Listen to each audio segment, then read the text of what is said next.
Hola, buen día tengan todos ustedes.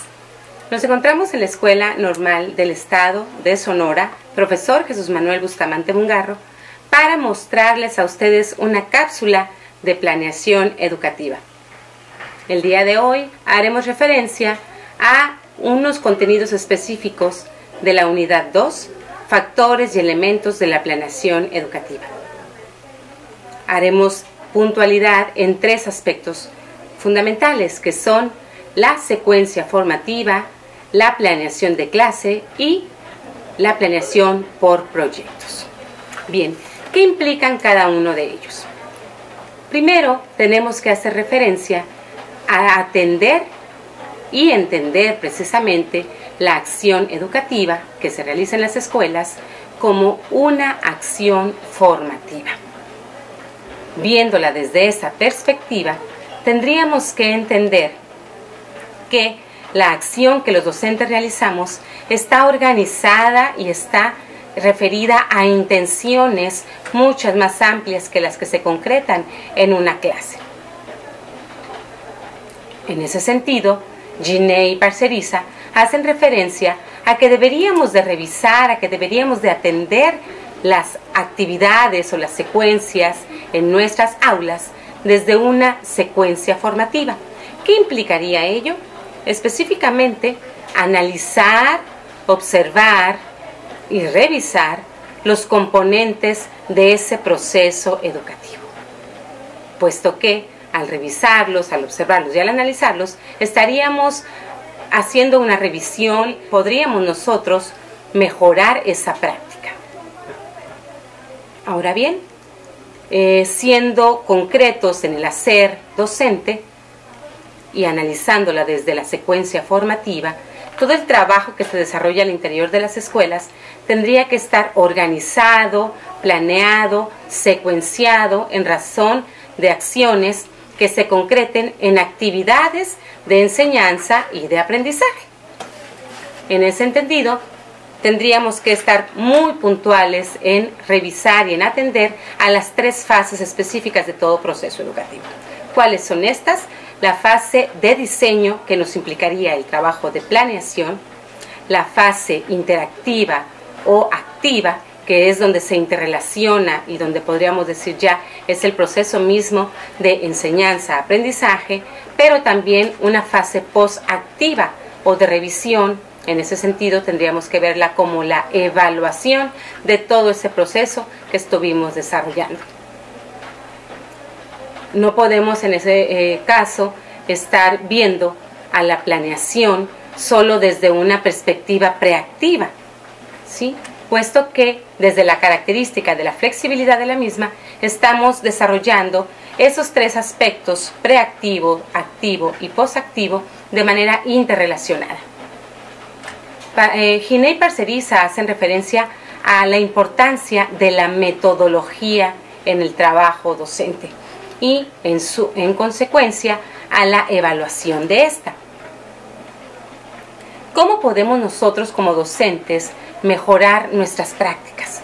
Pues básicamente viéndola como una secuencia formativa, puesto que estaríamos planeando, estaríamos evaluando al mismo tiempo y estaríamos haciendo referencia a mejorar nuestras prácticas en la toma inmediata de decisiones, porque estamos viendo, estamos clarificando y estamos evaluando nuestros propios procesos formativos. Hasta este momento hemos hablado solamente de la secuencia formativa, pero vamos viendo qué es la planeación desde la perspectiva de un plan de clase. Bien, para el docente que está realizando su trabajo desde la puntualidad de un programa y de un hacer enfocado a ciertas metas, la planeación de clase se orienta al logro de ciertos contenidos específicos, que para el caso específico de nuestro plan actual estamos haciendo referencia a los aprendizajes esperados. ¿Cómo logramos esto? El plan de clase viene a puntualizar esa secuencia de actividades concretas que el docente propone realicen los alumnos, pero también que el docente propone realizar a él. En ese sentido, el plan de clase viene a ser el hacer concreto lo que en los programas de estudios se establece, los contenidos que habrán de trabajarse para el logro de los aprendizajes. Obviamente de una temática específica, pero también de una disciplina en particular.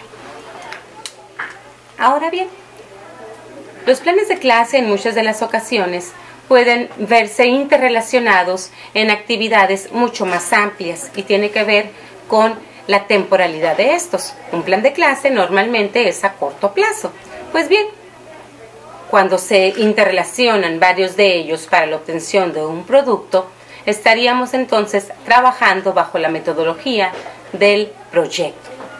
¿Qué nos implica esto? Desde el Plan de Estudios 2011 para la Educación Básica, estamos haciendo referencia a la metodología de trabajo por proyectos. ¿Qué nos implica esto? Implica que se realizará una serie de actividades secuenciadas a la consecución de cierto producto o en la solución de cierta situación-problema. Para ello, el docente tiene que prever acciones de diagnóstico para con sus alumnos, pero también de diseño para el logro de esos productos o de esa solución de problemas que va a plantear.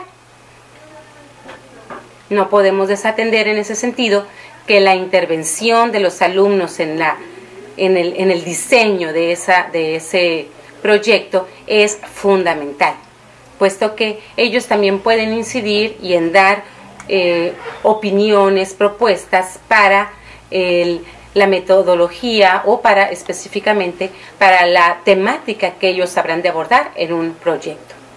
Lo que no podemos decidir o permitir a los alumnos en intervenir, digámoslo de una manera, es en específico a cómo se evaluaría ese producto. Sin embargo, también pueden participar de ello, por supuesto que sí. El proyecto en ese sentido tiende a abarcar o tiende a cubrir diferentes planeaciones de clase que el maestro tiene que desarrollar en razón de esas propuestas que los alumnos estuvieron realizando para la consecución del producto específico. Por último, es pertinente que mencionemos que aun y cuando el plan de clase lo podemos ver como acciones del docente a corto plazo, que el proyecto puede verse también como acciones o actividades interrelacionadas en las cuales llevan a la consecución de un producto o la resolución de una situación-problema que se da un poco a medio plazo o a mediano plazo, no desatienden, sin embargo, a la perspectiva de la secuencia formativa. Cuando el docente es consciente de lo que implica su función, va desarrollando, va organizando una serie de aspectos específicos de su hacer que lo llevan a tener claridad en sus propias metas. De ahí la importancia de que como docentes, como profesionales de la docencia, veamos nuestro trabajo desde una especie de mapeo de lo que pretendemos lograr. Cuando nosotros hacemos esa organización, podemos dar verdadera formación y una verdadera secuencia a los haceres que van a llevar a constituir y a lograr nuestras metas. Es importante, por tanto, que no desatendamos, que no dejemos de ver nuestro trabajo como docentes desde esa función intencional, desde esa función estratégica en donde el docente interviene, en donde el docente participa y donde el docente toma decisiones para atender lo que desde los documentos curriculares se está proponiendo. Gracias.